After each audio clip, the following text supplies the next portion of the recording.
Okay.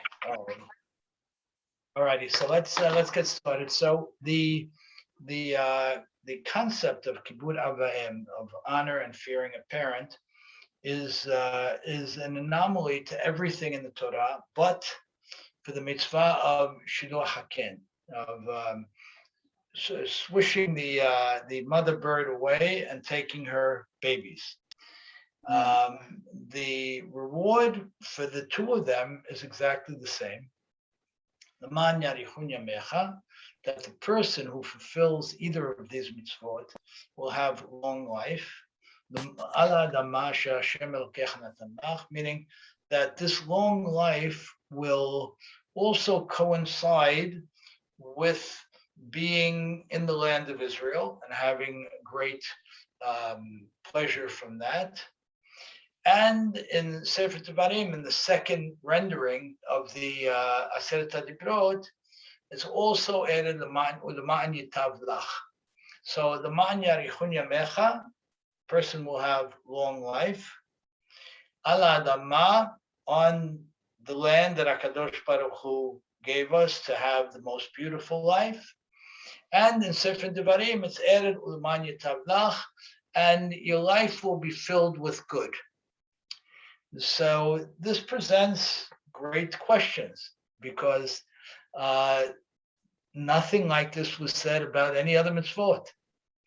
And it really stretches the perspective on the mitzvah in general.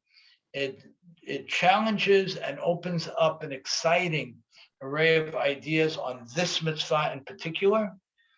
And Chacham Ovadia Yosef, for example, Chacham Yitzchak Yosef actually, in the Alkut Yosef, has two halakim, two books, two volumes on this topic, totaling about 1,000 pages. It's pretty extraordinary. Every page is full top to bottom, and there are about 1,000 pages written on this topic. I don't know that there are 1,000 pages of this level of contemporary halacha written about much else. So it's a world. It's literally a world. So what I want to do is the following. What I want to do tonight is spend some time on the actual psukim, what they teach us, and some of the agadata that Chacham Yitzchak Yosef brings to give us some more understanding of the mitzvah. Next week, I want to touch for part of the class on the concept of shidur haken, of ushering away the mother bird, being that the rewards are equal to this one, and what that means, what it might mean. And we have to go a little bit far out to get some explanations that I think we'll all be happy with. And then we'll take a week or two after that and get into some of the specific mitzvot, which I think related to Kibud Avayim, which I think are very, very telling. So the first reference we have to Kibud Avayim, of course, as we know, is in the Aseret HaDibrot, in the Sefer Shemot, and it goes, as we said, Kabed et avicha v'et imecha, respect your father and your mother, L'man yarichun yamecha al adama she'Adonai Elohecha noten lach, that your days will thereby be lengthened on the land that HaKadosh Baruch Hu gives you. Hey, Gaily. Why does it, Ricky, why does it say that? Hi, Dad. Without, Hi, baby. Huh? Why does it? We're going to talk about. Yeah, like why? If you honor your parents, your life will be what? Expanded or something? It'll be longer, and it'll be better. L'man yitav lach. So we're going to try and figure out what both of those mean. So for now, what I want to give you is A, the highlights in the Chumash, B, what the Gemara says about these references, C, what some of the Mefarshim say about these references. Then we're going to jump to a little Agadata from one of the Gemarot, and we're going to start to put this picture together. And David, it goes to your point. Why? Why is it that this is one of the two mitzvot in the whole Torah where we talk about this idea of a person having a different life, living longer as a result? So the first reference is from Mishlei, where King Solomon says that Hakadosh Baruch Hu should be respected as well, but the reward for respecting Hakadosh Baruch Hu isn't delineated. It says Kabed et Hashem monecha, respect God in your dealings, but it doesn't detail a reward. So our rabbis are puzzled here, and they say, well, wait a second. Could respecting your parent be more valuable than respecting God? And some say, yeah, could be. Respecting a parent could be more valuable. We're going to talk about what valuable means in a few minutes than respecting God. But it's a different kind of respect, though. Well, let's see. We're going to talk about that. Now, very good. On a practical level, some of our rabbis then comparing the pasuk in Sefer Shemot and comparing the pasuk in Mishlei, in the third parak of Mishlei, they say that the reason why the pasuk in Shemot was so much more extended is it becomes to teach us that with a parent, there has to be hisaron kis, and that's not necessarily true with God. In other words, when someone has to take care of a parent or respect a parent, he has to come out of pocket. He's obligated to come out of pocket.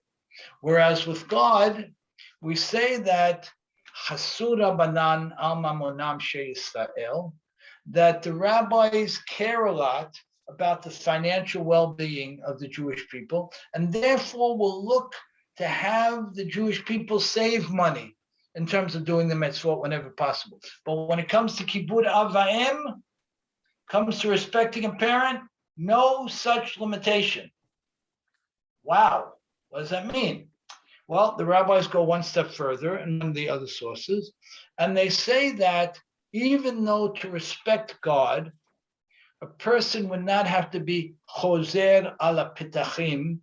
He wouldn't have to go door to door and knock on doors to get the money he needs to respect God, meaning to do a mitzvah. Most mitzvot, if you can't do them, you can't do them. There are a handful that a person literally has to sell his shirt or go door to door to do the mitzvah.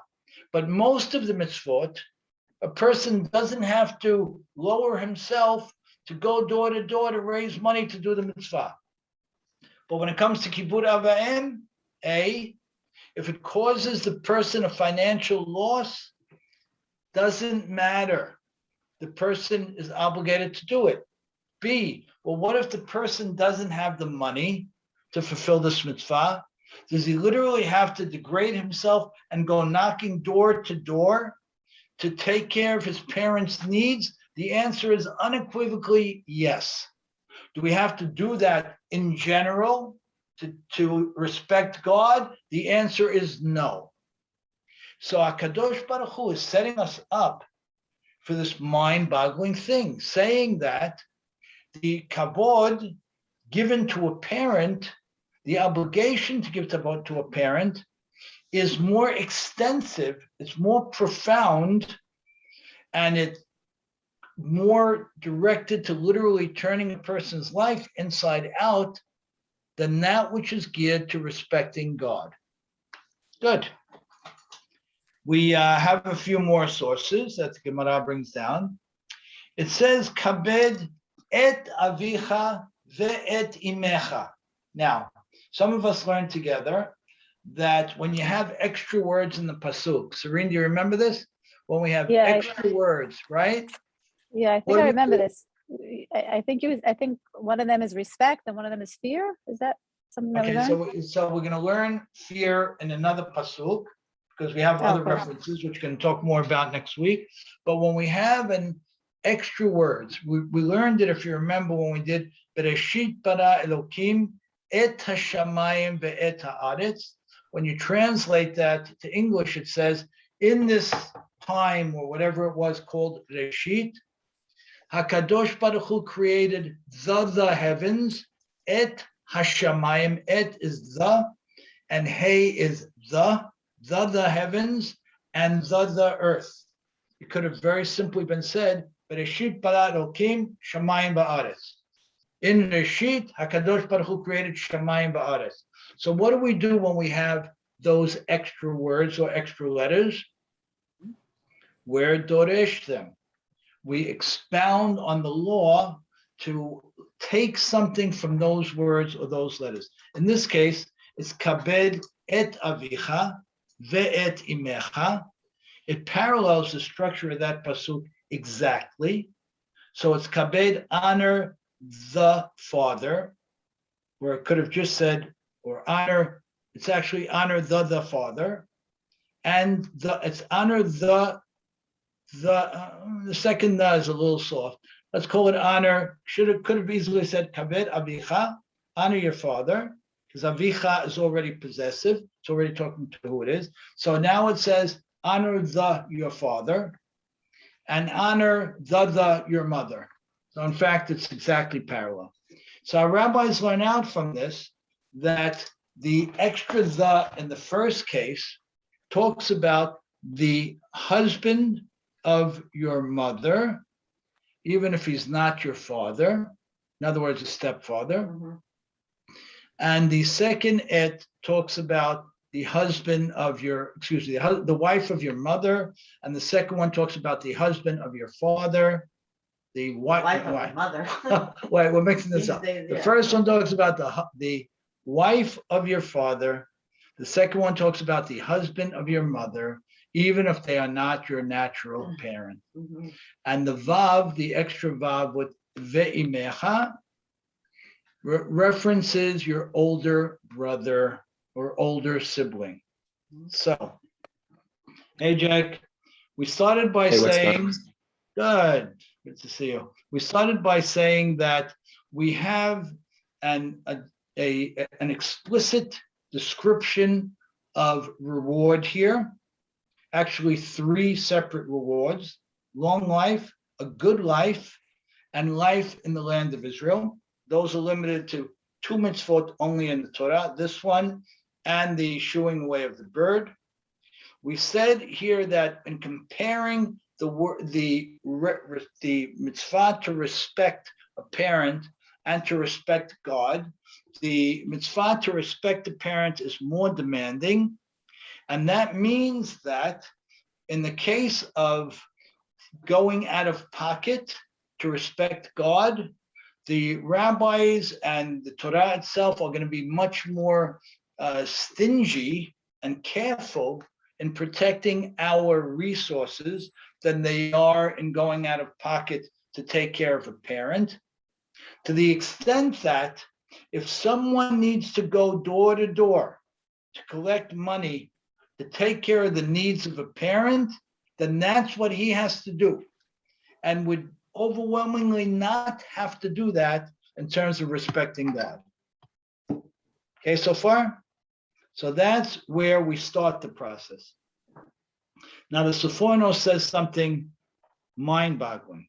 He says that this L'ma'an yarichun yamecha, that a person should have long life, is meant to include the respecting a parent, the fifth commandment, and the 4 commandments that come before it.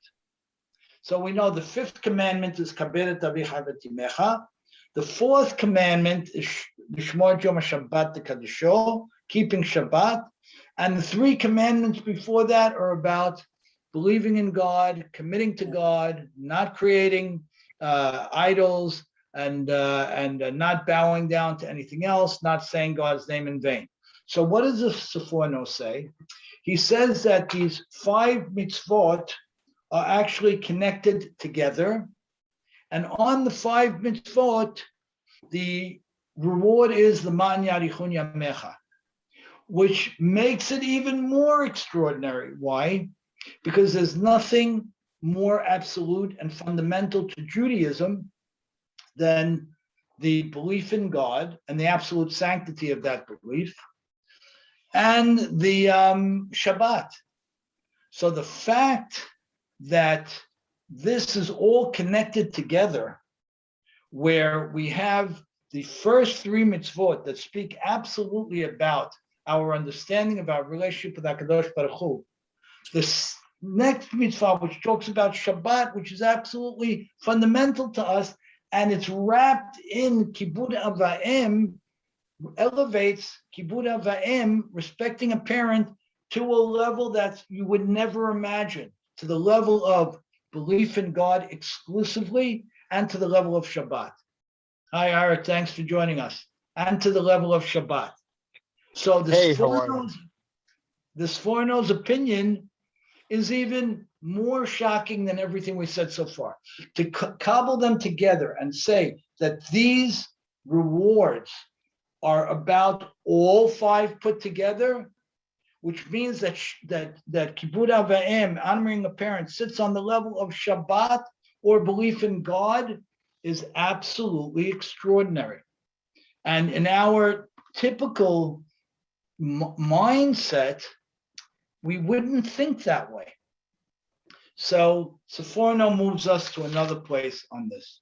There's now the question then becomes, hi Murat, thank you for joining. The question then becomes, what is this? Is this reward? Are these three things that are listed, are they rewards for doing this mitzvah, or are they something else? What would you say? We talked about three things that are promised here. Promise A is long life. Promise B is life in the land of Israel, a pleasured life in the land of Israel. And promise C is a good life. Hey, Erwin, how are you? Promise C. How are you? The question becomes, what are these things?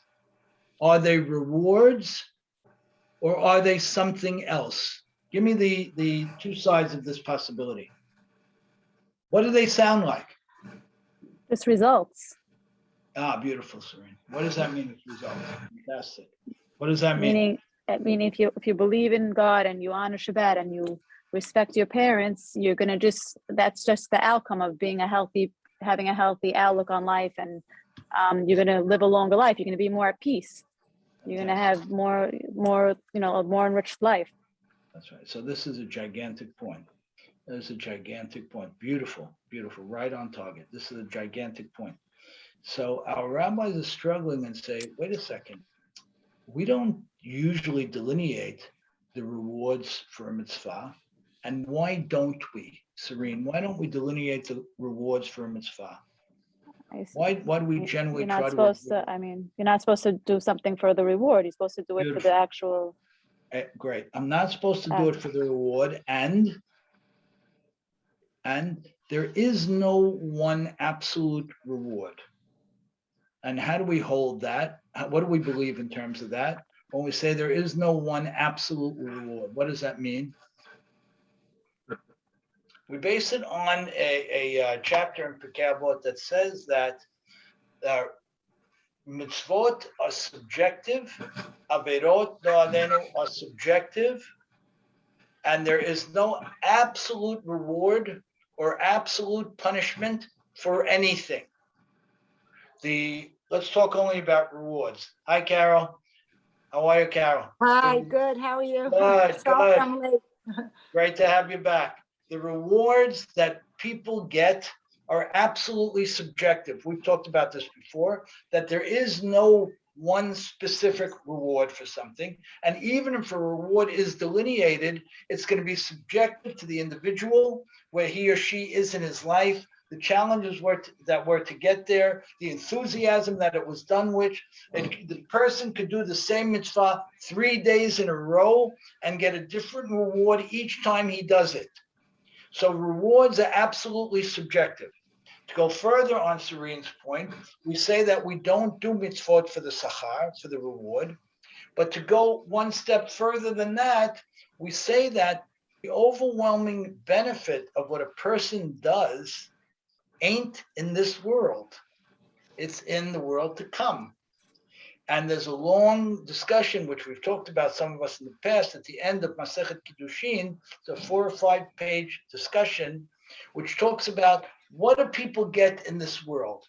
Do we get fruits of our labor or the rewards of our labor. In the end, it goes according to what Serene said, which is the majority of what we get in this world are the fruits of our labor, not the reward. Meaning, Serene, say it again. Just I'm repeat sorry, what you I said zoned out before. for a minute. I was reading Okay. something. Meaning that when it says that a person will have a longer life and a better life and enjoy a greater closeness to Hashem as described by being in the land of Israel, it's because he has built himself or she a different life.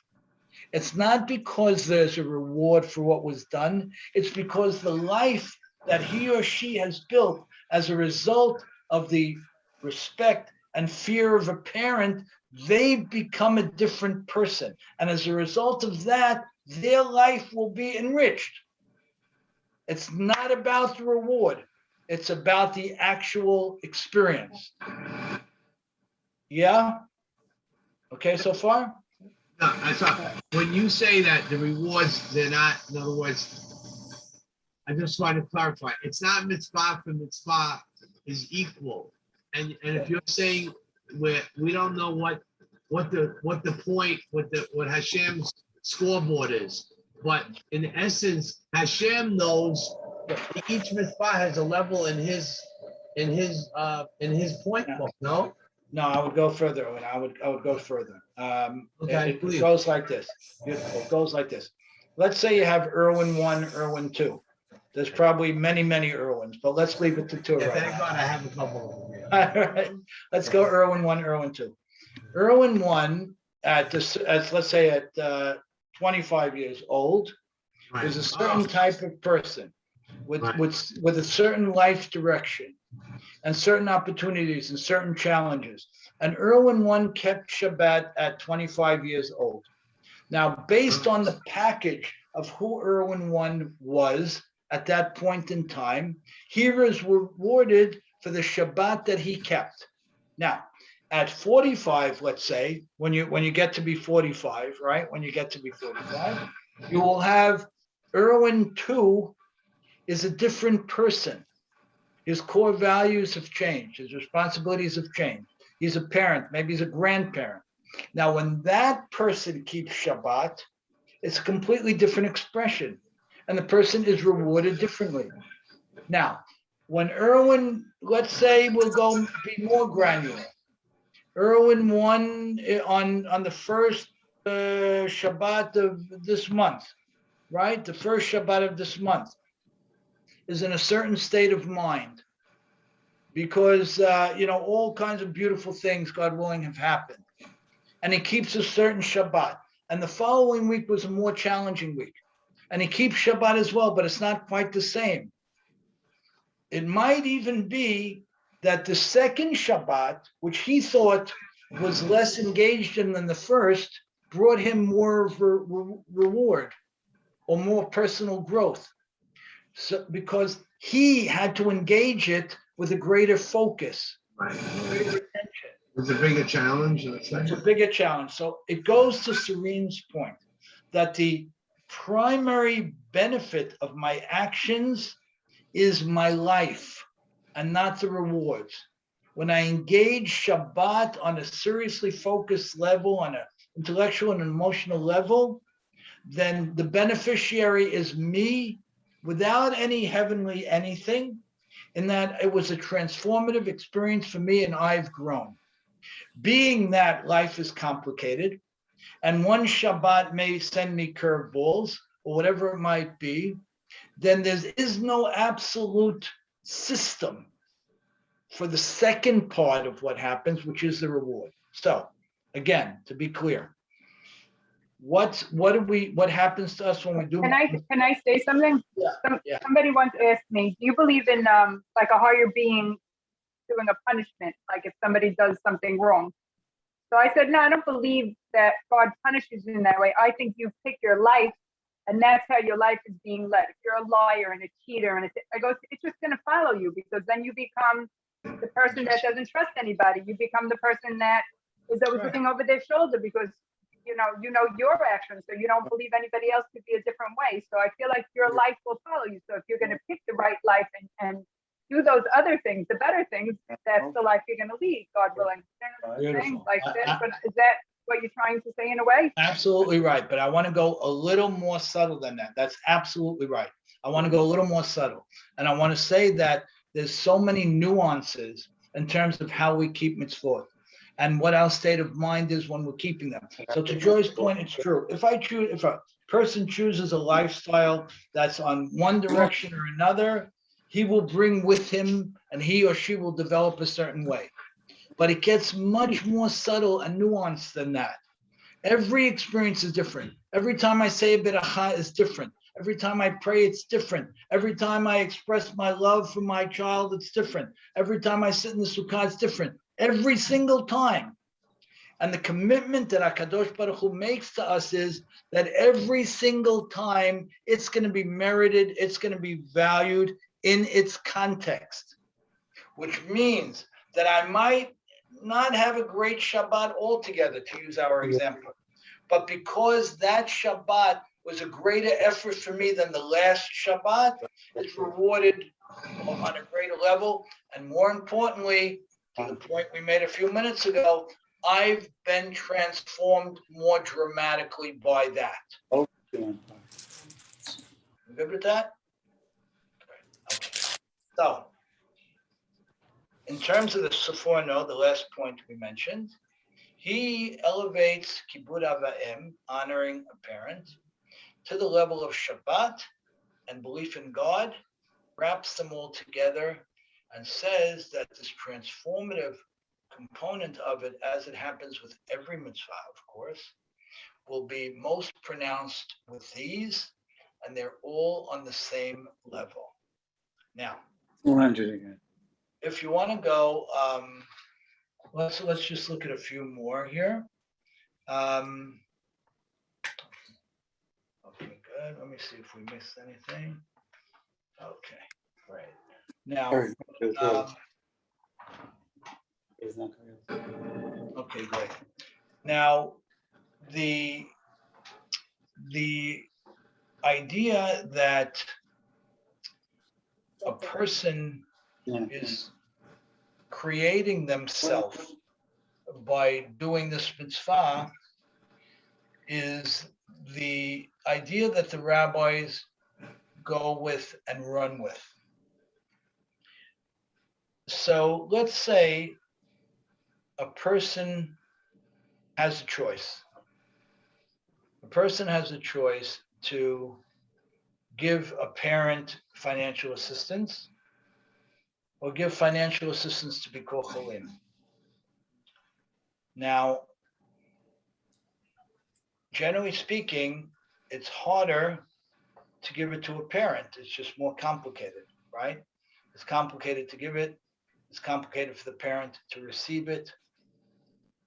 But there's no question that if the person has the opportunity or the obligation to give it to a parent because the parent is in need, and he or she goes and gives it to Bikor Cholim, even though there's a person there in need, that was the wrong thing to do. Now, if we're going to go back to the way we framed it, based on how Serene and Joy were explaining it, that the primary element of this mitzvah is the transformative nature of the action on us, on ourselves. Tell me the difference in the transformative nature of the mitzvah between the person who went ahead and helped his mother or father financially, and the person who went ahead and gave the money to a very important charity, whatever it might be. Let's call it Bikor Cholim. What's the difference? What would you say? Jake, what do you think? I would just, shooting from the hip, I would say that they're both, I would think that they both have the same value, but the parent has precedent. the parent has priority, let's say. Right, no, but they don't, good, but they don't have the same value. They will never, ever have the same value. Really? They're worlds apart. Now tell me why. Much more local, parent. Yeah, go further, Jake. Tell me more. Why? It will never have the same value. And I don't want to exaggerate. I only want to say they're worlds apart in value. That's all. Okay. Now tell me why. I mean, b'kol cholim, you're giving it to practically a stranger, and a parent is someone that they deserve it. They deserve it. They did so much for you, so you're almost giving Sure. back. It's like, Good, but go one step back, Serene. Go one step back. Tell me if also we're it's saying, very it's also private, meaning people might not know that you're doing that, and when you're doing to b'kol cholim, you might be doing it for other reasons. good, but go one step back. Go based on what you said a few minutes ago, that the benefit of the mitzvah is not the reward. And what Joy said, it's the trend. It's how the mitzvah and that life direction shapes the person. So again, I have the opportunity to give to my father or mother, or to give to b'kol cholim. The ma'an ya'arichun yamecha, or the ma'an yitav lach. If you decide to give it to your father, even though the kids in b'kol cholim are hungrier, God forbid, you will have a richer life, a more satisfying life, and a longer life. Why? It's really about you at the end of the day. And how, Jake? Tell me how. If you're saying the reward is going to be greater, even though the recipient is less worthy, theoretically, then it just basically highlights the fact that it's really not about the recipient, right? Yeah, you're right, but go further. Go further. Come on.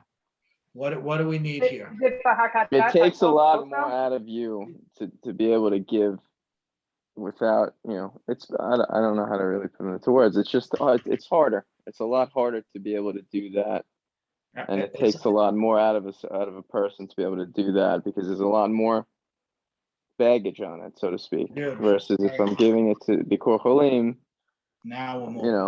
I'm Now we're totally, I'm not disconnected from it, but I'm disconnected from the person on the other end, and therefore it makes it easier for me to give. Whereas if I'm doing it to somebody, I know my whole life and I have that relationship with, there's a lot more there. Is that right? And Joy, what were you going to say? Sorry. I didn't mean to interrupt. Hakarat hatov to your parents, and you have to show that maybe. It's like a thankful. You show them you're It's thankful. an expression of hakarat hatov. So let's build on what you're saying. So when a person has to take care of a parent, all kinds of factors come into play that would never come into play when you're writing a check to b'kol cholim. Judging the person comes into play. Imposing your life's understanding on the person comes into play. These are things that we know are not great for a person to engage in. No, it really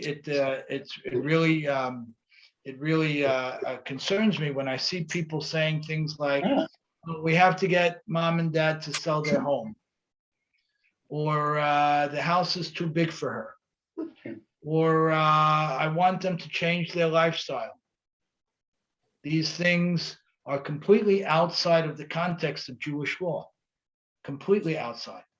To push a parent to sell a home, I mean, unless a parent will be hurt physically and you can't protect the parent any other way, to leave her in the place that's her greatest foundation, then you have to leave her there, or him. And to your point, as you said, Jake, when we're giving charity to a third party or to strangers, there's nothing personal about it. There's none of the triggers that we have. And in fact, it's a beautiful thing, and it's rewarded and will grow as a result of it. But because it doesn't engage the overwhelming majority of me and my faculties and my ability to see another person and my ability to suspend judgment and my ability to be absolutely compassionate and my ability to really have that expression of gratitude that was mentioned, because it encompasses all of those things, it's infinitely more challenging and of course more transformative. But Hakadosh Baruch Hu, according to our rabbis, doubles down on this. And I said, wait a second, it's not enough. It's not enough. Respecting your mother or your father or your mother-in-law or your father-in-law or your stepmother-in-law or stepfather-in-law, it's greater than respecting God. It will be more transformative. Because here again, whatever subjectivity, whatever judgmentalism, whatever we impose on a relationship with a parent, we would never dare impose on a relationship with God. We would never get there. Who would ever judge God, right? We would never do that. So the Ma'anya Richun Yamecha goes back to the point that Serena and Joy were making earlier, and Jacob, you detailed it further. It's about the absolute transformative nature of this mitzvah. Now, when the rabbis go and say that you have to spend more money here and be less careful, now you can't bankrupt yourself. We're going to talk about that later on, but that you have to be less concerned about your money and financial position, and to a point where you, even though they don't have to go door to door to collect to do this, they're saying there's an extraordinary level of growth that a person has to go through to remove any of the baggage that he or she may have. You know, there's what's the big thing these days in Western culture? When somebody gets caught doing a crime, what's the big thing in Western culture these days? My father was callous. My mother hit me. We always find a way to blame it on the upbringing and limit the responsibility of the child based on these forces that they, who had a perfect parent? Thank God nobody did, by design. So HaKadosh Baruch Hu is telling us something incredible. He's saying of all the mitzvot we have, the only mitzvot you might put on the level of honoring a parent are belief in God on Shabbat. And even with that, you have to extend yourself more here than there. And why? Because, Jacob, to your point, of the complexities of it, of the pain that's sometimes with it, of the know-it-all kinds of perspectives that evolve when someone is in a stronger physical position than the other person. And you know, there are different people on this class at different stages in life. There are people on this class who over the next 10 and 20 years will be at more frail stages in our lives. And we have to be thinking about, how does that work? And how do I ensure that despite the fact that I may be in a position of less mental acuity than now, or less physical strength than now, how do I build myself and my family dynamic that my children are informed by that to respect me less, even by a tinge? And the people who are at the generation younger have the challenge in the reverse. Now, as we see our parents getting older, and as their ability to earn becomes less, and as their ability to hear becomes less, and as their ability to stand up and stand down becomes less, how do we build ourselves and shape ourselves so we don't judge? It's a huge thing. America, as we've said in other contexts, is a tremendously judgmental place. So for us and our neshamot being here, we have to work that much harder not to be judgmental. So those of us who are at a certain stage have to figure out how to keep our children sensitive to the fact that we're strong, that we're capable, that we're their mother and father, even when we're less strong and capable. The people one generation down have to go the opposite way and think about how they can build themselves to appreciate the strength and capability in all its beauty, and somehow connect it back in a non-judgmental way to when the strength and beauty was absolute, when the parent was at a different stage in life. So that's why our rabbis say that this is the unique mitzvah. They say on the one hand that it is the most logical mitzvah, because, and that based on strict logic, people could have figured this out. And therefore we say, then why write it in the Chumash if people could have figured it out? And they say at the same time that it's not at all about logic. And anybody who understands the mitzvah logically is missing out on the vast breadth of its import and value. Now, I've said before that a child who stands up when his mother, father, mother-in-law, father-in-law walks into the room is a completely different human being, period. If one person keeps 100 mitzvot a day and one person keeps 10, and the person who keeps 10 stands up every time his parent walks into the room or in-law walks into the room, the person who keeps 10 is a better person because he has a level of awareness and sensibility and respect and gratitude that the first person ain't nowhere near. So that's the point. So you're bringing up the charity part. If you have $1,000 and you give it to a parent versus a nonprofit organization that needs it, you're saying that there's nothing to discuss the parents' money. But just the mother wants to buy a new jacket, which she doesn't need. Oh no, she doesn't need, in your opinion. Yeah. Give the money to her. Okay, so fine, but stand alone on the parent, the respecting the parent. Aside from the money issue, let's say you have a parent and you take them to the doctor 1,000 times. How does that compare to a monetary a mitzvah? It's a beautiful point, Erwin. It's a beautiful point. Because you can give in so many ways aside from monetary. Yeah, we only used one example. So let's use another example. So the rabbis bring down, based on one of the Gemarot, that the person who there's one person who fed a parent delicacies, and another person who had his father walk with him and grind the wheat with him. One person sat his father down and fed him delicacies, and the other person had his father take the grinder. You know, we've seen those pestles, mortar and pestle in Israel, and grind the wheat with him. And they say that it could often be that the one who had the parent grind the wheat with him was fulfilled the mitzvah of Kibud Avim greater than the other person.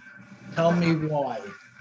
And it's a long-winded way of answering your question. Tell me why. Because he taught him how to handle it. We gave him purpose. Jamie said because we gave them purpose, but it's more subtle than that. It's true, but more subtle. What do you say? He made him feel confident, or he made him self-sufficient.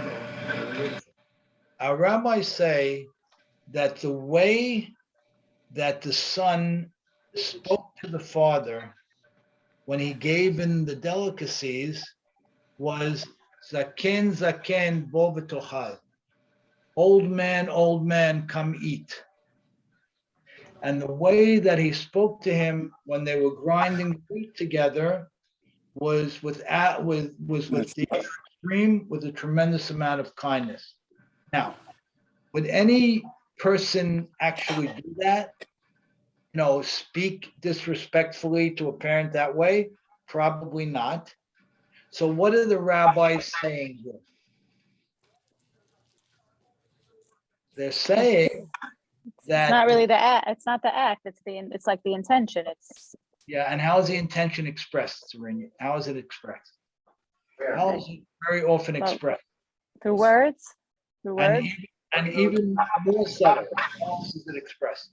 Like you can't be annoyed that you take. Right, beautiful. It's in the tone. It's in a sense of annoyance. It's a shortness of willingness to hear. It's going to take the older person a longer time, generally speaking, to express his or her wishes. We talked about it last week when we spoke about Kedusha in the context of Hanukkah. It's going to take a person a longer time. The person may not have the vocabulary he or she had, may not have the clarity of thought that they had before.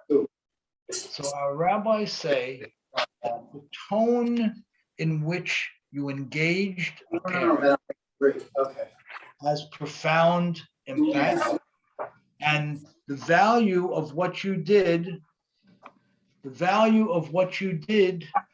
will be assessed by your tone. The value of what you did will be assessed by your tone. Now it goes back to our core point. Why will the value of what you did be assessed by your tone? Arik, what would you say? Why would the value be assessed by your tone? Because your tone expresses your heart. That's your intention. If you're coming at your parents from you're serving them some delicacy, you may feel somewhat elevated and you could do more for them. But if you're engaging with them in the act, you're, as a human being, you're in it together. You're doing that act together, and you're still fulfilling that mitzvah. That's from my understanding. Beautiful, beautiful. So it's all about the mindset that's expressed through the subtle things like tone, like body language, like facial expression, like hand knowledge, and that will be the defining difference. Well, what do you mean? Person A served his father delicacies. Person B had him stand up with him and push the grinder with him. That's right. Person B did it with love, with a smile, laughter, with regard, without anything other than that suggested. That person gets the greater benefit. That person gets the greater mitzvah, and that person will be transforming himself in the process. And our rabbis say, and I'll say it again, there is nothing more transformative. The same way, there's nothing more transformative for a parent than being a doting, caring parent. There's nothing more transformative for a child than being a child who greatly respects. And it's different than love. It's different than love. One of the points that's brought down in one of the Gemarot is that when the Torah, we'll talk about it more next time, when the Torah talks more about fear, it puts the mother first, because children will typically fear the mother less than the father. And therefore, the commandment highlights the mother first, which again, why is it highlighting the mother first? We have to fear both parents, but because that's where the greater transformation is going to happen, when the child works on his fear of his mother, who he naturally fears less. And when it says kaberet avicha, first, honor your father first, our rabbis say that it's typical for sons to honor their mothers more than their fathers, and to take liberties of respect with their fathers that they would not take with their mothers. And therefore, when it comes to honoring, the father is listed first, because the sons have to be made aware that despite whatever they have going on in terms of their own personal growth and sense of self, the honor of the father is absolutely paramount. the fear of the mother, because that's not natural. And fearing the mother will enable greater growth for the child. And respecting the father, particularly the son respecting his father, will enable greater growth for the son. Thoughts, questions? I wanted to ask about, you mentioned in-laws. So I guess my question is, why do we say they share the same status? And then also on top of that, to what extent does this translate to not only parents, but siblings and family members? Beautiful, Jake. So in-laws, why wouldn't an in-law share the same? And grandparents also, I would ask. Yeah, same. Grandparents are had kama b'kama, they don't talk about. A grandparent is that and then some. There's a parent and then some, right? But God willing, a grandparent is going to be the one who gets that respect that your parents show the respect to, and you're showing the respect to. So it's going to be a compounded positive. In terms of an in-law, so talk to me about that. And the fact that the halacha includes in-laws is so incredibly informative. And the fact that it includes a step parent is incredibly informative. Tell me why. Why is it? What does it debunk? What notion about respecting a parent is debunked when you say you have to respect the step parent or an in-law? And not your biological parent. They didn't bring you into the world. So it's not like you have to have hakarat hatov to them. Beautiful. It's not about just hakarat hatov. If it was about hakarat hatov, it would be enough. It would be fabulous, because nobody could ever have enough gratitude and sense of the good that was given to them. But it's much more than that.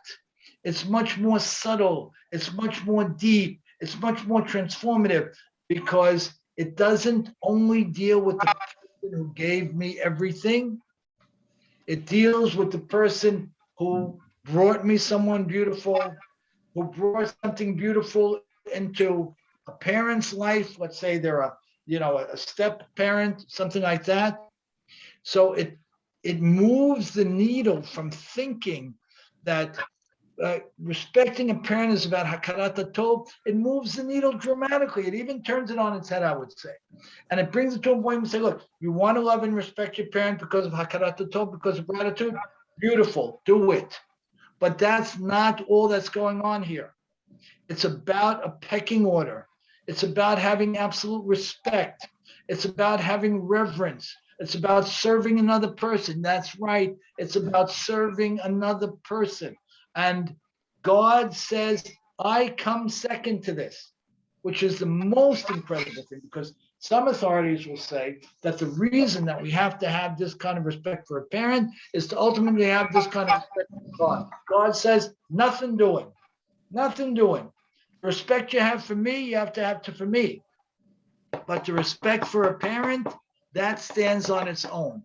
And the more transformative of the two is going to be building that absolute sense of respect for the parent. So these fallback positions that it's about hakarat hatov, out. It's much more than that. It is about that, but it's about much more. And that it's a segue to saying that if I respect the parent, I'll respect God as well, ain't true. It's easier to respect God because I don't have much baggage with God, right? God didn't yell at me at one point. God didn't constrict my efforts. God didn't do any of those things. My mother did, or my father did, or whatever.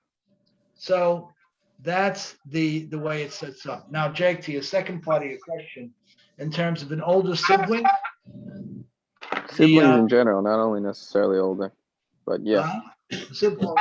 Well, All, not all necessarily. siblings. Well, the focus is to an older sibling in terms of this context, to an older sibling, and to an older brother specifically, where there has to be an acute sense of respect for an older brother. An older brother. Now, what we'll do next time, and I really didn't think about it, so I don't want to go beyond that. We'll talk about, and not next time, but in one of the other times, we'll talk about the sibling stuff in general. What kibud and yirah comes into play with that? But it's pashut from the pasuk that the kabed et avicha ve'et imecha, the vav is with doresh the vav to say that means the respect for an older brother. That has to be. Now, let's wrap up with the following. There's a very famous story, many of you know. It's about Dima ben Netima. Mhm. And we're going to talk a little about the story today, and we'll build more about it next time. It's a fabulous story. So this Dima was a goy, he was Jewish, and he had something that was very valuable that the rabbis wanted to purchase from him. And they say it was either had the valuable, it was either the great stones for the Choshen, it was the stones that they put on the breastplate of the Cohen. One version of it goes, and there are a few other versions of what he had that was incredibly valuable. And the rabbis come to him, and according to one version of the story, they say, we'll pay you 60,000 gold coins for this stone, which was an extraordinary amount of money, $100 million for it. And the other version of the story says, no, the rabbi said they'd pay him 80 million gold coins. Fantastic. The goy and they agree on a price. And then the goy goes inside and he sees his father sleeping with the key to the chest under his father's pillow. And he tells these rabbis, I'm sorry, I can't disturb my father. Deal is, and they leave, and the deal is off. The story goes that they come back a year later. Why? Because the same goy who had this fantastic stone that was so much needed for the choshen, for the breastplate of the Kohen Gadol, he had born to him a red heifer. Right. You remember the story, Serene? A red heifer. I put on this play in school, in elementary school. So what happens now then? Do you remember? I don't remember. I think he ended up making the money on that, maybe? I don't remember. Yeah, exactly. Beautiful. So the rabbis go to him, and it was rare. You would see a red heifer maybe once in many, many decades. And he tells the rabbis, I know I could charge you anything I want, much more than you were willing to pay me for the stone just last year. But I'll tell you what, pay me what you were going to pay me then, and we're all squared away. Now, the rabbis bring the story both in the Talmud Babli, the Babylonian Talmud, and in the Yerushalmi, and it's quoted over and over and over. So, I want to ask you a few questions here. A, why this story? We don't have other stories of respect for a parent? Why this story? B, is the story true? Is it contrived? I don't know. Let's say it's true.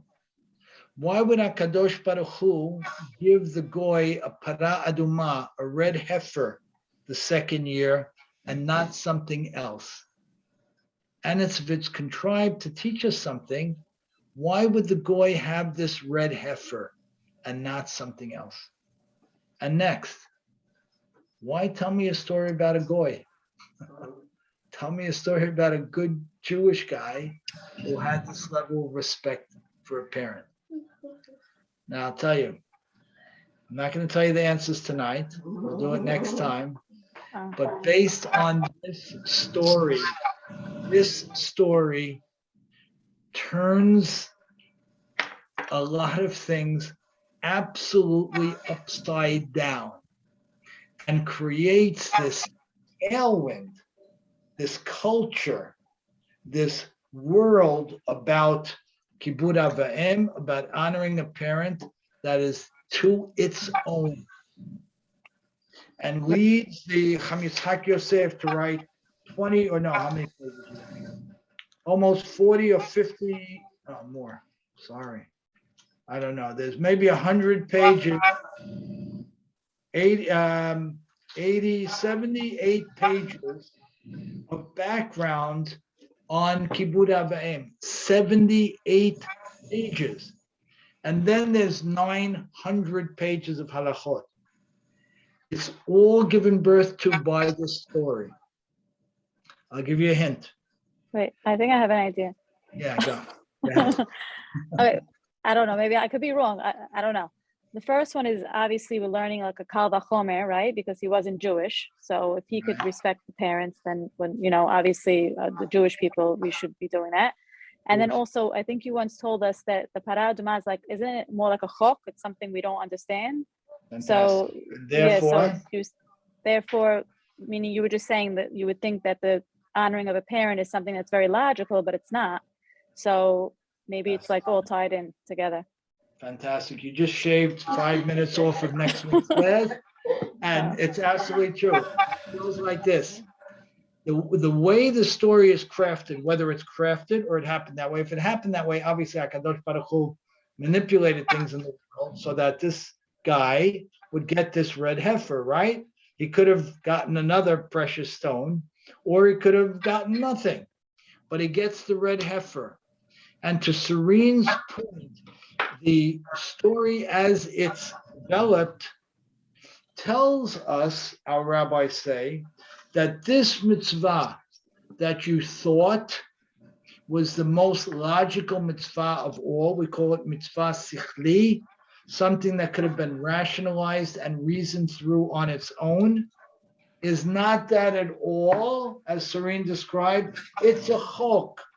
And the reason that the goy got the red heifer and not something else is to move our sensibilities from the fact that Kibud Avim is a logical, rational law, which it is, to that it's much, much more than that, which is a chok.